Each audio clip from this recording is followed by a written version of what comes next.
1 से लेके 5 तक का जो क्वेश्चन है 1 to 5 वो सिर्फ और सिर्फ 3 ही चीजें कैलकुलेट कराएंगे आपसे। Number 1 net income, number 2 depreciation, number 3 cash flow.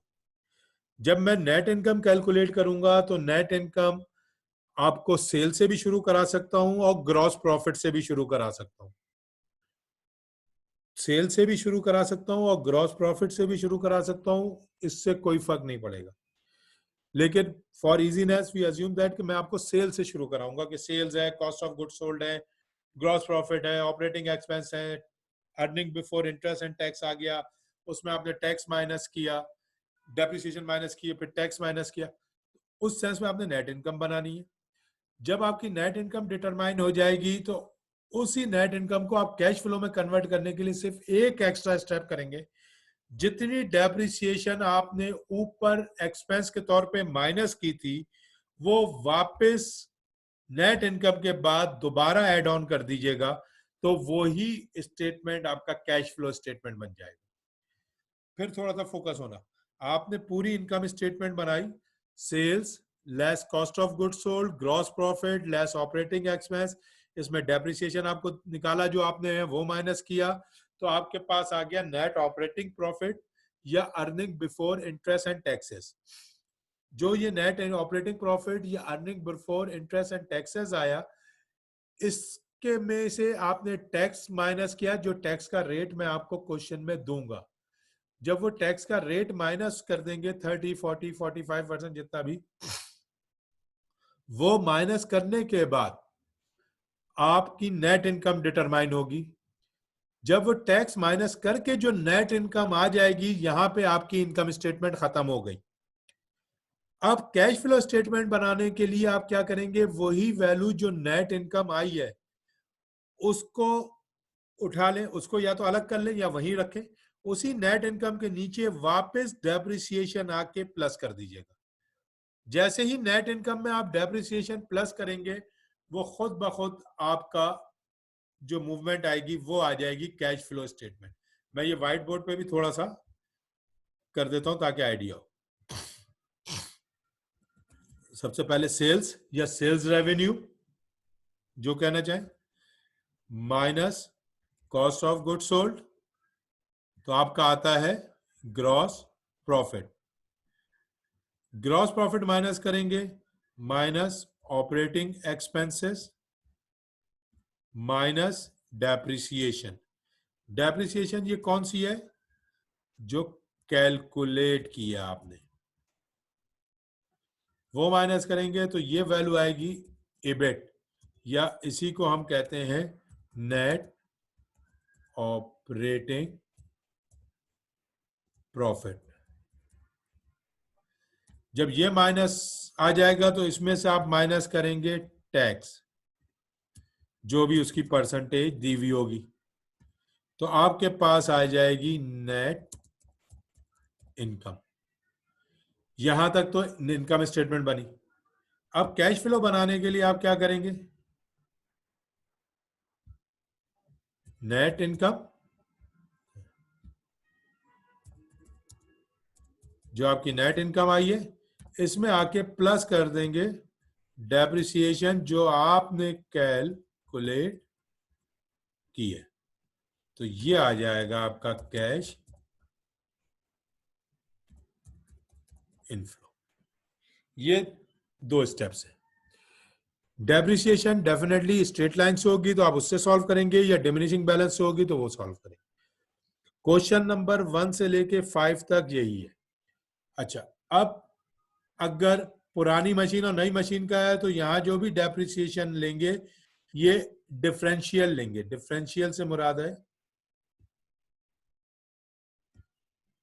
कि delta,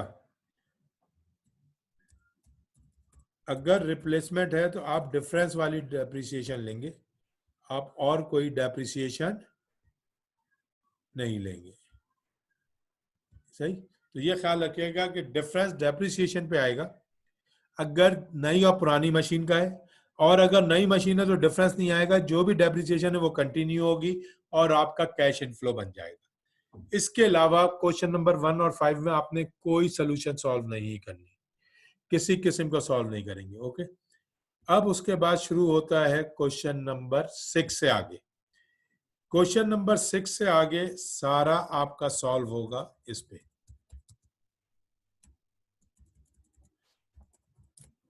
present value of money. Question number 6 से आगे अब आपको जितना सॉल्व करना है सारा प्रेजेंट वैल्यू ऑफ मनी पे सॉल्व करना है। प्रेजेंट वैल्यू ऑफ मनी का फॉर्मूला अगर याद हो तो वो ये था 1 plus I, oh sorry, F V face value divided by 1 plus I power N.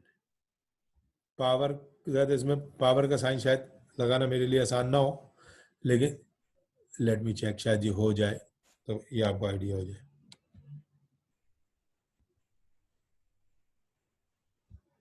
हाँ, तो ये ख्याल रखिएगा, अब सारा आपका अब जो टाइम वैल्यू ऑफ मनी है इस फार्मूले में मूव करेगी। बड़ा मुश्किल है इसमें तो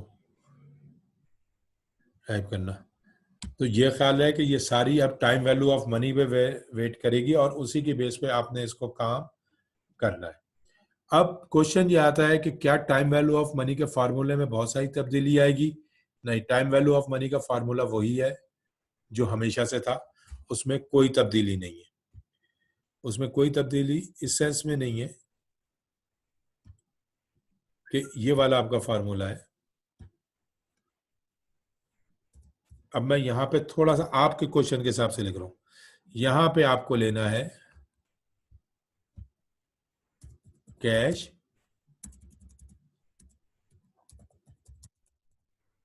inflow divided by 1 plus I power N. ये बुनियादी फार्मूला है। इसमें इसके अलावा इसी पूरे फार्मूले के ऊपर आपका पूरी कैपिटल बजटिंग काम करती है। इससे हट के जरा सा काम नहीं होगा। अब क्वेश्चन आया एनपीवी। एनपीवी का कंसेप्ट और आईआरआर याद रखना। एनपीवी भी प्रेजेंट वैल्यू है, नेट प्रेजेंट वैल्यू, और आईआरआर भी प्रेजेंट वैल्यू है। फर्क क्या है कि जब मैं एनपीवी करूंगा तो एनपीवी को ऑलवेज ऑलवेज ग्रेटर देन 1 या ग्रेटर देन 0 आना चाहिए ताकि मेरे मार्जिन डिटरमाइन हो सके। और एनपीवी की परसेंटेज ग्रेटर देन 0 होनी चाहिए। वो कैसे होती है? एनपीवी कैसे ग्रेटर देन 0 होती है? Cash outflow.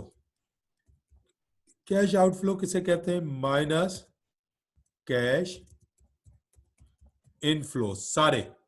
सारे कैश इनफ्लोस जितने भी हो इज इक्वल टू, या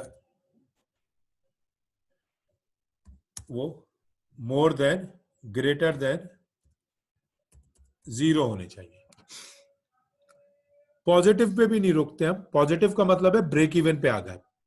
ग्रेटर देन 0 होनी चाहिए। 0 से ऊपर वैल्यू कोई भी हो सकती है, 1 2 3 4 5, लेकिन बड़े होने। कैश आउटफ्लो क्या है? कैश आउटफ्लो आपकी वो परचेजिंग प्राइस है जो उस मशीन को या उस एसेट्स को खरीदने के लिए आपकी जेब से गई है। कैश इनफ्लोस क्या है? कैश इनफ्लोस वो है जो आप ये समझते हैं कि ये मशीन आपके पास 4 साल 5 साल चलेगी और 5 साल तक ये इतना इतना पैसा कमा के देगी।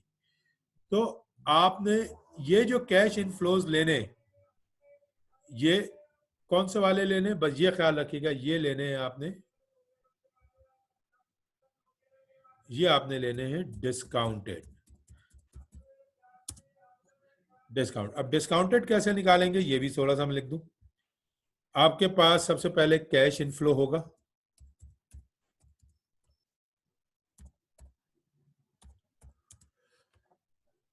लेट सपोज कैश इनफ्लो था 10,000।